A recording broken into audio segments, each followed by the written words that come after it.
Students, हम अब ये लेक्चर जो कि हमारा लेक्चर नंबर 8 है, इसका इसको हम आज if we are I am going to deliver it in Urdu.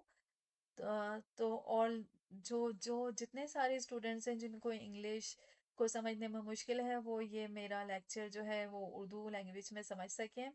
तो हमारा जो ये लेक्चर है, इसमें हम लोग डिस्कस कर रहे हैं डीएनए। डीएनए क्या होता है और किस तरह से डीएनए जो कि ऑर्गेनाइज करता है अपने आप को और क्रोमोसोम बनाता है। तो जो ये मेरा लेक्चर है, ये है series of lecture that is a basic concept of genetics. तो हम इस सीरीज में ये जो मेरी सीरीज है, this is the part of my course जो कि है जनरल साइंस कोर्स।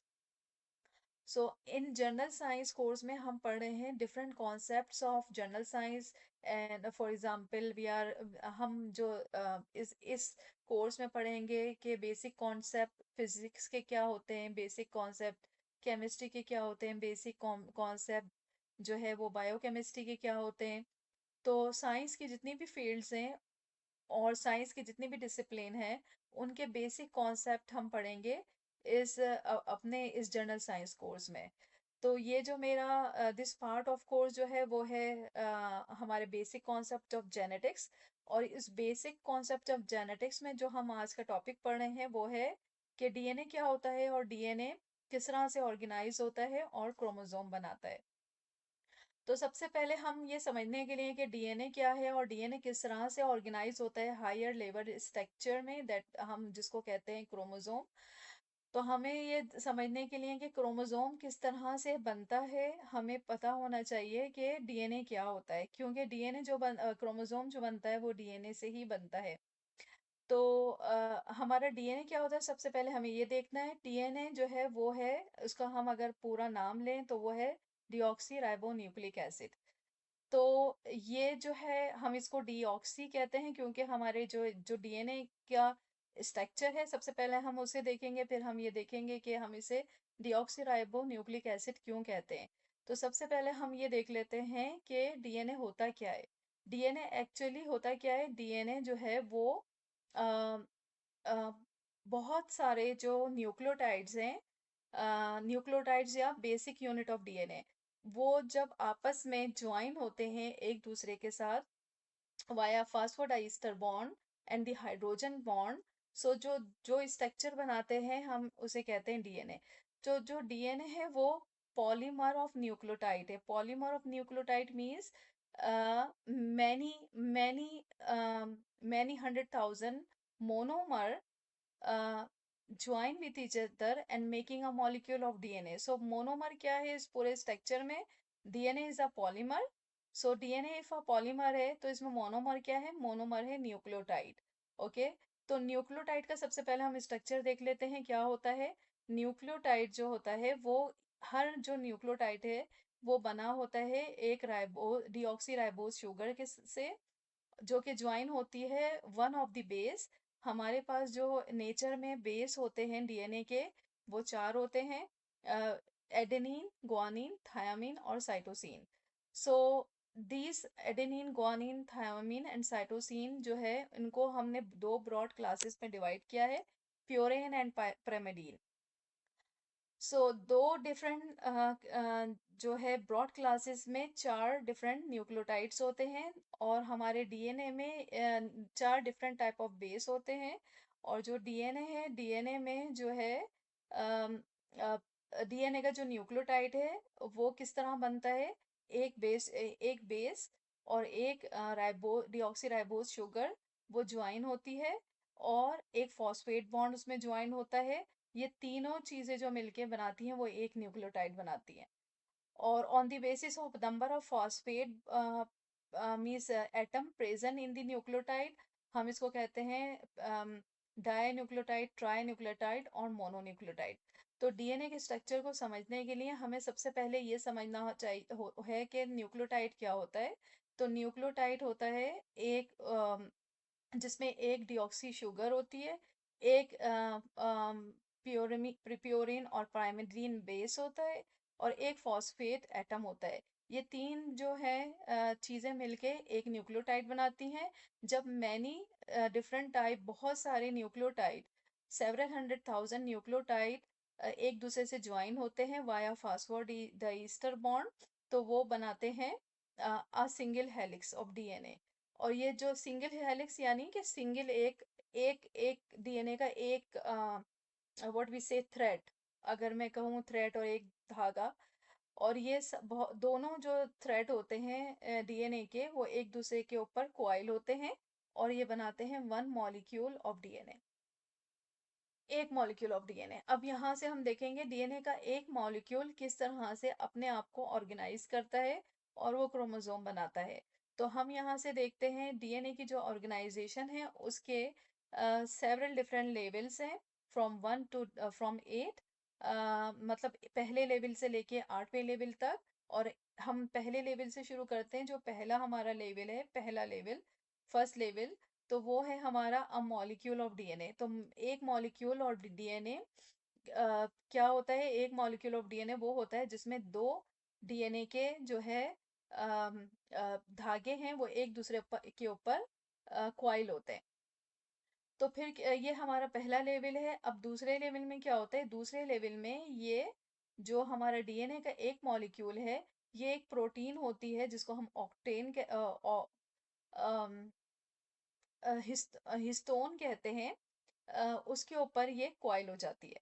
तो हमारा जो डीएनए का मॉलिक्यूल जब हिस्टोन पे कॉइल होता है, हिस्टोन इज अ प्रोटीन, उस पे कॉइल होता है, तो हम इसे कहते हैं न्यूक्लियोसोम।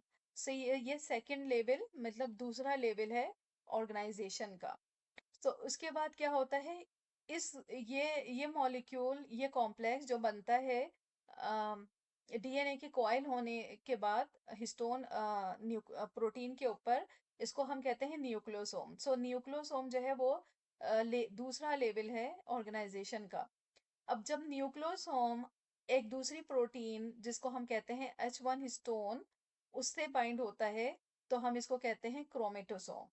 ओके, तो यहाँ पर हमें ये बात याद रखनी है कि जो हिस्टोन प्रोटीन है उसके डिफरेंट टाइप्स होते हैं, और वो हिस्टोन प्रोटीन जो कि न्यूक्लियोसोम बनाती है, उ- उसमें हम हिस्टोन प्रोटीन के 8 सब यूनिट होते हैं, वो हम आगे लेक्चर में जाके देखेंगे।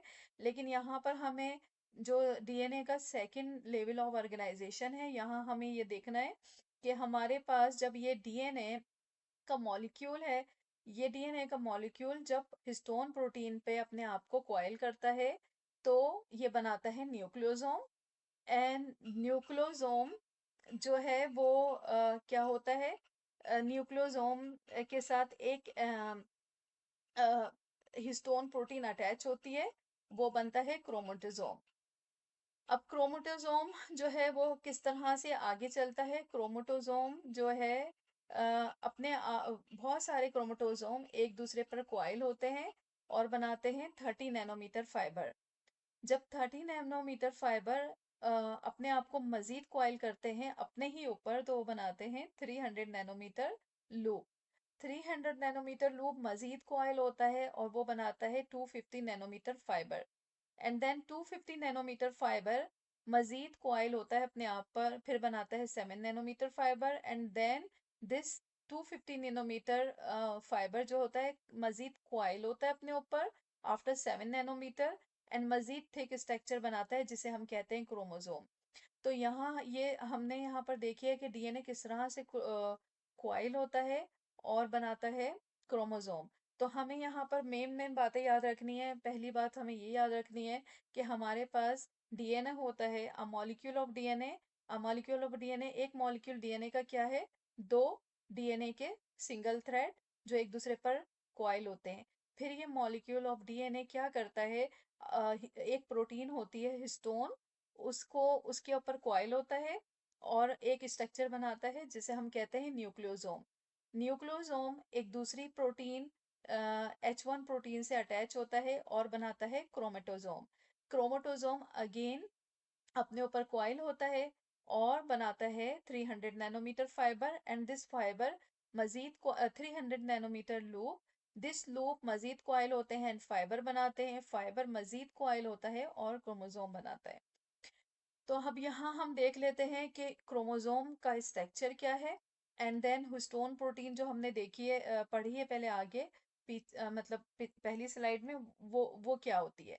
तो क्रोमोसोम के बारे में जब मैं बात करूँ, ये क्रोमोसोम के एक डायग्राम है। क्रोमोसोम का में दो आर्म होते हैं, एक पी आर्म होता है, एक क्यू आर्म होता है। और this is a one one one one one single chromosome. तो दो क्रोमोसोम जो है वो जब ज्वाइन होते हैं विद ईच अदर, तो वो एक मीन्स जो उनकी ज्वाइनिंग पॉइंट है उसको कहते हैं सेंट्रोमियर। सो सेंट्रोमियर वो जगह है जहाँ से दो क्रोमोसोम एक दूसरे के साथ ज्वाइन होते हैं। हमें यहाँ बस ये बात याद रखनी है कि क्रोमोसोम का एक बड़ा आर्म होता है जिसे हम कहते हैं पी क्यू आर्म। छोटा आर्म होता है जिसे हम कहते हैं पी आर्म। और एक क्रोमोसोम दो क्रोमोसोम एक दूसरे से ज्वाइन होते हैं सेंट्रोमियर के जरिए। और ईच क्रोमोसोम के जो लास्ट में होता है वो होता है टीलोमियर। टीलोमियर जो है वो एक क्रोमोसोम का हिस्सा होता है जो कि क्रोमोसोम को के जो लास्ट एंड होते हैं, आखिरी हिस्सा होता है, उसको टूटने से प्रोटेक्ट करता है। तो हमने ये देख लिया क्रोमोसोम। अब हम ये देखते हैं कि हिस्टोन प्रोटीन क्या होती है। तो हिस्टोन प्रोटीन, जैसे कि मैंने पीछे बताया था स्लाइड में, कि हिस्टोन प्रोटीन जो होती है वो क्रोमोसोम में चार डिफरेंट टाइप्स की होती है। तो यहाँ पर हम देखते हैं कितनी टाइप्स होती हैं, चार different type, H2A, H2B, H3 and H4। और क्रोमोसोम में ये दो दो इनके सब यूनिट होते हैं, couple of the couple of each type. तो इस तरह ये 8 डिफरेंट जो है सब यूनिट ज्वाइन होते हैं जिसको हम कहते हैं ऑक्टेन। Octane means 8। अब यहाँ हम देखते हैं कि जीन क्या है। जीन जो है वो एक हिस्सा होता है डीएनए पे जिसके पास कोई इंफॉर्मेशन होती है। For example, information to make any means information के इस डीएनए के पार्ट को कौन सी टाइप की प्रोटीन बनानी है। तो जीन क्या है? जीन एक पार्ट है डीएनए पे के जो हमें बताता है कि इन फ्यूचर कौन सी प्रोटीन बनाएगा हमारा सेल। अब हम यहाँ देख लेते हैं कि डिफरेंस क्या है। जीन और क्रोमोसोम में डिफरेंस क्या है। तो जो जीन होता है वो क्या है? न्यूक्लियोटाइड का एक स्ट्रेच है जो कि डीएनए पे प्रेजेंट होता है। और क्रोमोसोम क्या है? क्रोमोसोम जो है वो कॉम्प्लेक्स है डीएनए का और प्रोटीन का। अब हम यहाँ पर देखते हैं कि हमारे डिफरेंट सेल में कितने क्रोमोसोम होते हैं और कौन कौन सी टाइप्स के होते हैं। तो मेल और फीमेल दोनों में डिफरेंट सेट्स ऑफ क्रोमोसोम होते हैं। मेल और फीमेल मीन्स आदमी और औरत दोनों के जो सेल्स होते हैं, हर सेल के अंदर 23 सेट्स होते हैं क्रोमोसोम के, 23 जोड़े होते हैं क्रोमोसोम के। उसमें से 22 जो क्रोमोसोम होते हैं वो ऑटोसोम होते हैं। और एक आखिरी सेट जो क्रोमोसोम का होता है उसको हम कहते हैं सेक्स क्रोमोसोम। तो अब हम बात करते हैं फीमेल की। तो फीमेल वुमेन वुमेन के अंदर कितने क्रोमोसोम होते हैं? 23 जोड़े होते हैं क्रोमोसोम के। अब हम जोड़ा कैसे कह रहे हैं यहाँ, अब लेट्स सी। यहाँ पर है क्रोमोसोम नंबर 1, तो ये दो हैं। ओके, ये दो क्रोमोसोम नंबर 1, दो क्रोमोसोम नंबर 2। तो इस तरह हमारे पास 23 टोटल क्रोमोसोम के सेट होते हैं फीमेल में, जिसमें से 22 जो होते हैं, मतलब 22 जो होते हैं, 23 टोटल होते हैं मीस क्रोमोसोम के सेट, जिसमें से 22 सेट जो होते हैं वो ऑटोसोम होते हैं। एंड जो लास्ट सेट सेट जो होता है वो सेक्स क्रोमोसोम होता है। तो ऑटोसोम और सेक्स क्रोमोसोम क्या होता है? ऑटोसोम वो होते हैं जो हमारे थ्रू आउट बॉडी के सेल में प्रेजेंट होते हैं। और दिस सेक्स क्रोमोसोम जो है वो कहाँ प्रेजेंट होता है? जर्म सेल में। तो या so this is whole set of chromosome. Autosome जो होते हैं हमारे मीन्स हमारी बॉडी की अदर करेक्टरिस्टिक को डिफाइन करते हैं। और जो सेक्स क्रोमोसोम होता है वो सेक्स को डिफाइन करता है कि पैदा होने वाला बेबी वो फीमेल होगा या मेल होगा। ठीक है। और ये पूरा सेट जो 23 क्रोमोसोम का है ये हमारे ईच सेल में प्रेजेंट होता है। तो मेल की बात करते हैं हम। मेल में जो है वो मेल में भी हमारे 23 क्रोमोसोम के सेट होते हैं। और 23 क्रोमोसोम होते हैं, और 23 क्रोमोसोम में जो है वो 22 ऑटोसोम होते हैं, जिनका सेक्स से कोई लेना देना नहीं होता कि बेबी जो बॉर्न होगा वो मर्द होगा या औरत होगा। लेकिन जो है वो हमारी बॉडी के डिफरेंट अदर का मीन्स ट्रेट्स को स्पेसिफाई करते हैं। डिफरेंट अदर ट्रेट मीन्स हमारी हाइट कैसी होगी, हमारे पर मीन्स कलर कैसा होगा। ये 22 सेट जो होते हैं क्रोमोसोम के, ये बताते हैं। और जो हमारा लास्ट सेट होता है जिसको हम सेक्स क्रोमोसोम कहते हैं, वो बताता है कि जो पैदा होने वाला बच्चा है वो मर्द होगा कि औरत। तो अब हम यहाँ पर देखते हैं कि जेनेटिक कोड क्या होता है। अब यहाँ पर हमने एक स्ट्रेच लिया है डीएनए का, आरएनए का, just to understand that codon क्या होता है। ये डीएनए भी हो सकता है। अगर डीएनए पे आरएनए पे हम 3 न्यूक्लियोटाइड लें तो वो एक कोडन होता है। और कोडन क्या होता है? जो हमें बताता है ईच हर जो कोडन होता है 3 न्यूक्लियोटाइड का, वो एक इस मीस मखसूस किस्म की प्रोटीन बनाता है। तो अगर हमारे पास यहाँ पर कोडन 1 है, codon 2, codon 3, codon 4, codon 5, 6 and 7, तो इसका मतलब है, ये देखें हम यहाँ पर देख रहे हैं कि ये डिफरेंट डिफरेंट न्यूक्लियोटाइड है, यहाँ डिफरेंट रिपीटेशन है न्यूक्लियोटाइड की। तो इसका मतलब है हर कोडन हमारी एक डिफरेंट एक स्पेसिफिक टाइप की प्रोटीन बनाएगा। अब हम यहाँ देखते हैं कि स्टार्ट कोडन और स्टॉप कोडन क्या होते हैं। ये हमें बात समझ में आएगी जब हम प्रोटीन सिंथेसिस पढ़ रहे होंगे। तो start codon and stop codon वो होता है मखसूस किस्म की ये सीक्वेंस है न्यूक्लियोटाइड की, अरेंजमेंट या हम कह लें कि तरतीब है न्यूक्लियोटाइड की, जो हमें बताती है कि कहाँ पर प्रोटीन की जो सिंथेसिस है वो स्टॉप होनी है। तो ये जो है मखसूस सीक्वेंस और मखसूस तरतीब न्यूक्लियोटाइड की, जैसे AUG, GUG और UUG, ये हमारे स्टॉप कोडन है।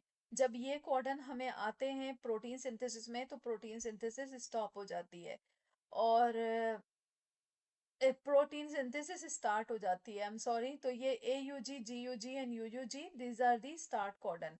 स्टार्ट कोडन मीन्स क्या मतलब है इसका कि स्टार्ट मीन्स शुरू होना, तो यानी कि प्रोटीन सिंथेसिस शुरू हो जाती है जब ये इस तरतीब के न्यूक्लियोटाइड आते हैं आरएनए में। जब प्रोटीन सिंथेसिस होती है तो। और जब हमारे स्टॉप कोडन क्या होते हैं, ये होते हैं UAG, UGA। ये वो कोडन होते हैं जब प्रोटीन सिंथेसिस स्टॉप हो जाती है। तो ये हमारा आज का लेक्चर था जो था डीएनए के बारे में। एंड हम आगे पढ़ेंगे कि म्यूटेशन क्या होती है। तो कीप वॉचिंग माय वीडियो।